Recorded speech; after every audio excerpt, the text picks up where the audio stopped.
Hello guys, welcome to my YouTube channel. मेरा नाम है कार्तिक और आज हम बात करने वाले हैं जो नए चेंजेस आ रहे हैं इमिग्रेशन पॉलिसीज के अंदर, वो चाहे स्टूडेंट वीजा के रिलेटेड हो या फिर पोस्ट ग्रेजुएशन वर्क परमिट से रिलेटेड हो। क्या क्या चेंजेस आ रहे हैं।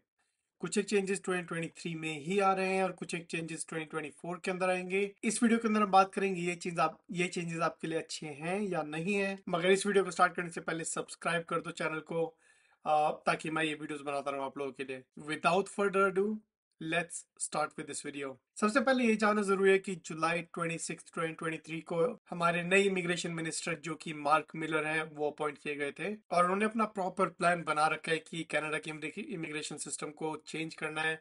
मगर वो चेंज करना है स्टूडेंट्स की भलाई के लिए। ठीक है, तो स्टार्ट करते हैं।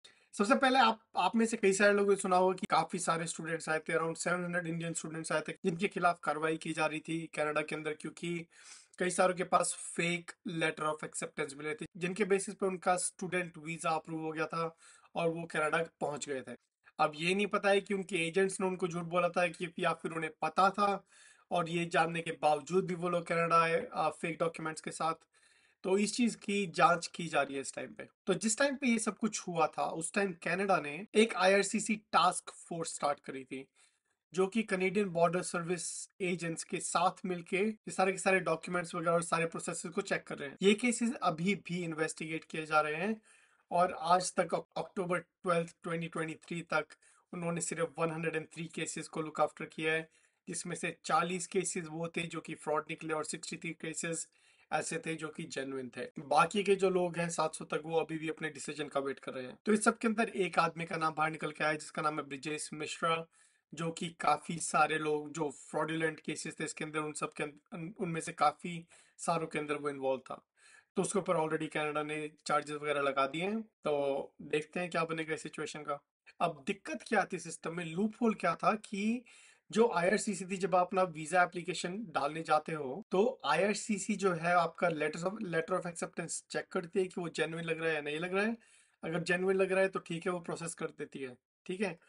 अब दिक्कत ये थी कि जो आईआरसीसी है वो कॉलेजेस के साथ चेक नहीं कर रही थी कि ये जो लेटर ऑफ एक्सेप्टेंस है ये जेन्युइन है या नहीं है, जिसकी वजह से आपके पास एक लूप होल था कि आप लोग एक गलत लेटर ऑफ एक्सेप्टेंस बना के कनाडा में आ सकते हो, अपना स्टूडेंट वीजा के लिए अप्लाई कर सकते हो। ठीक है, वही हुआ इन सारे बच्चों के साथ। अब क्या है, जो मार्क मिलर है उसने कई सारी ऐसी चीजें बोली हैं जिससे कि इन चीजों के अंदर रिफॉर्म लाया जा रहा है और इन प्रोसेस को स्ट्रीमलाइन किया जाएगा। अब बात करते हैं जो तीन चेंजेस उन्होंने पुट फॉरवर्ड किए हैं या फिर उन्होंने तीन ऐसी चीजें हैं जो कि वो करने का सोच रहे हैं इन फ्यूचर। ठीक है, एंड ऑफ 2023 और towards fall of 2024 maximum changes आएंगे इन सारी पॉलिसीज के अंदर। तो अब बात करते हैं सबसे पहली पॉलिसी के बारे में। सबसे पहली पॉलिसी यही है कि जो डेजिग्नेटेड लर्निंग इंस्टीट्यूशंस हैं वो जब किसी स्टूडेंट को लेटर ऑफ एक्सेप्टेंस सेंड करते हैं वो उन्हें लेटर ऑफ एक्सेप्टेंस की कॉपी आईआरसीसी को भी प्रोवाइड करनी होगी। ठीक है, आईआरसीसी को उन्हें बेसिकली आईआरसीसी के साथ वेरीफाई करना होगा कि भाई ये इस स्टूडेंट को हमने लेटर ऑफ एक्सेप्टेंस प्रोवाइड किया है। ठीक है, अब ये कैसे होगा, बैक एंड में क्या प्रोसेस वगैरह जाएंगी, इसके बारे में कोई न्यूज़ नहीं आई है। बट बेसिकली क्या होगा, एक पोर्टल होगा जहाँ पर जो डेजिग्नेटेड लर्निंग इंस्टीट्यूशंस है वो अपने रिकॉर्ड्स वगैरह सेंड करेंगे और वहाँ से गवर्नमेंट ऑफ कनाडा उन रिकॉर्ड्स को एक्सेस कर सकते हैं जब वो आपकी स्टूडेंट एप्लीकेशन प्रोसेस कर रही है। मेरे हिसाब से ये होगा, मगर अभी इतनी सारी डिटेल्स नहीं आई है बाहर।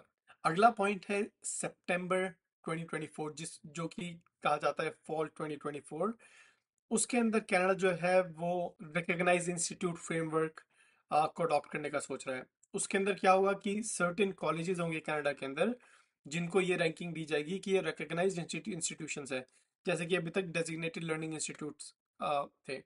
मगर जो रिकॉग्नाइज इंस्टीट्यूट है ये होंगे जिनको रैंकिंग दी जाएगी क्योंकि ये कॉलेजेस काफी ज्यादा सपोर्ट कर रहे हैं स्टूडेंट सक्सेस को। अब इसके अंदर कई सारे फैक्टर्स प्ले करेंगे। ठीक है, पहला फैक्टर तो ये होगा कि कॉलेजेस का रिटेंशन रेट कितना है। ठीक है, उसके बाद होगा कि कॉलेजेस के अंदर ऑन टाइम कंप्लीशन हो रही है स्टूडेंट्स की या नहीं हो रही है उनके प्रोग्राम्स की। अगला है परसेंटेज ऑफ रेवेन्यू जो कि ये institutes international student tuition fee से ले रहे हैं। और आखिर में अपना हाउसिंग सपोर्ट वगैरह कैसे प्रोवाइड कर रहा है कॉलेज के अंदर है हाउसिंग सपोर्ट या नहीं, और वो इंटरनेशनल स्टूडेंट्स को सपोर्ट कर रहा है या नहीं कर रहा है, उनकी फंडिंग दे रहा है या नहीं दे रहा है।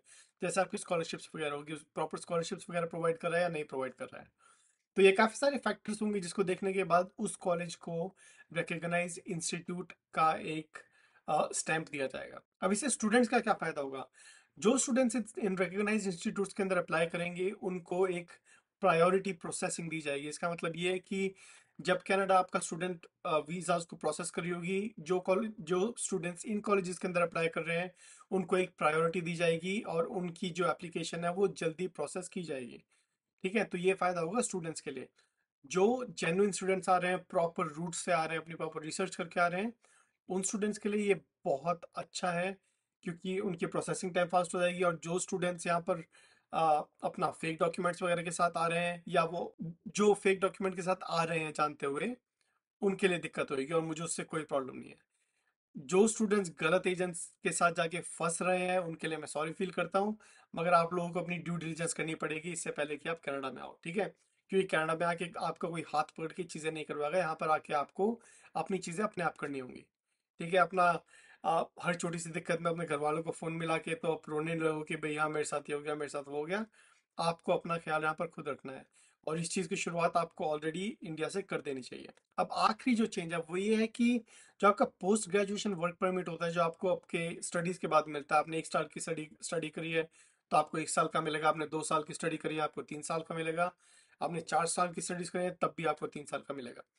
ठीक है, तो इसको भी जो मिनिस्टर माइक मिलर है वो चेक कर रहा है कि किस किस को पोस्ट ग्रेजुएशन वर्क परमिट मिलना चाहिए या नहीं मिलना चाहिए। दिक्कत क्या है अभी, थोड़ा सा डिस्कनेक्ट है जो स्टूडेंट्स पढ़ाई के लिए आ रहे हैं और कनाडा को किन किन प्रोफेशंस की ज़रूरत है। तो मार्क मिलर जो है वो कनेडियन लेबर मार्केट को एसेस कर रहा है और देख रहा है कि हमें कौन से स्टूडेंट्स की बहुत ज़्यादा ज़रूरत है। ठीक है, इस बेसिस पे वो अपना पोस्ट ग्रेजुएशन वर्क परमिट का जो सिस्टम होता है, जिस तरह से जो आपको पोस्ट ग्रेजुएशन वर्क परमिट मिलते हैं उनमें भी चेंजेस आएंगे, मगर इसके बारे में अभी कोई एडिशनल डिटेल्स नहीं है।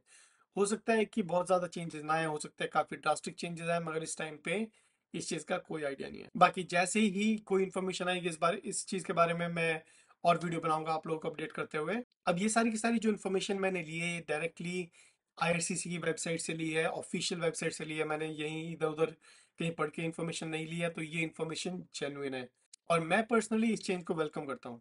ठीक है, जो लोग यहाँ पर प्रॉपर मीन्स से आ रहे हैं, जो लोग यहाँ पर प्रॉपर रिसर्च करके आ रहे हैं, जो लोग देख के आ रहे हैं कि कनाडा में कौन सी चीज़ की इस टाइम पे डिमांड है, उस चीज़ के बारे में जान के आ रहे हैं, उन कोर्सेज को लेके आ रहे हैं, तो उनके लिए बहुत अच्छा, उनको एब्सोल्युटली कोई दिक्कत नहीं आएगी, ना उनको कोई डिफरेंस महसूस होगा। मगर जो लोग आते हैं हाँ भाई कनाडा आना है क्योंकि कनाडा आना है, कोई भी कोर्स उठा लिया, कुछ भी कर लिया और यहाँ पर आके बस ठीक है पीआर मिल गई, बात खत्म, उन लोगों के लिए दिक्कत आएगी। अब कंक्लूजन क्या है? कंक्लूजन मेरा यही है, ऑलरेडी मैंने वीडियो के बीच में कई बार बोल दिया है कि ये एक वेलकम चेंज है, क्योंकि कनाडा अपने इमिग्रेशन जो प्लान है उसको स्ट्रीमलाइन कर रहा है, क्योंकि अ, इस टाइम पे कनाडा में खच मची पड़ी है। ठीक है, कोई भी आ रहा है मुंह उठा के, बुरी हालत हो रखी है इमिग्रेशन की, तो बहुत ज्यादा जरूरत है आपका जो इमिग्रेशन प्रोग्राम है उसको चेंज करने की। तो बाकी देखेंगे, इस चीज के बारे में काफी अपडेट्स आते रहेंगे, क्योंकि अभी ये इन प्रोग्रेस है ये सारी चीजें जो चल रही हैं, और जैसे जैसे इन चीजों के बारे में अपडेट्स आएंगे मैं आप लोगों को अपडेट्स प्रोवाइड करता रहूंगा। अगर आप लोगों को ये वीडियो इन्फॉर्मेटिव लगी हो तो please like, share and subscribe to my channel, and I'll see you guys in the next video. Take care.